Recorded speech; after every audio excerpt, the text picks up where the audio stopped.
Okay, just repairing this Frigidaire slash Ikea dishwasher today. As you can see, the lower wash arm there isn't spinning all the way around. So first thing you're going to want to check is the impeller on the motor that pumps the water when it's doing a cycle. So you just lift off this little hub here and the strainer, and then there's another big strainer below as I'm showing you.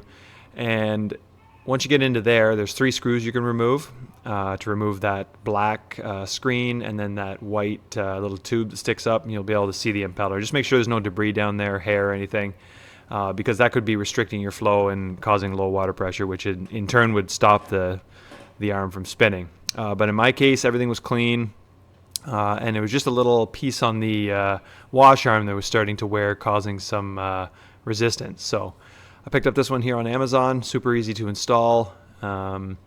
Comes with a new hub. Actually, you don't need to change the hub. It's really just the spinner that is usually the issue.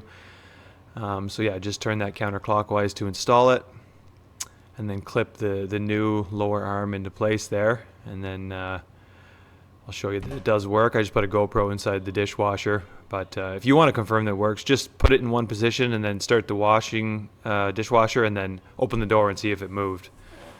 And then right at the end here, I'll show you, it's this little tiny tab that starts to wear and obviously causes friction. So hopefully that helped you guys out. Thanks for watching.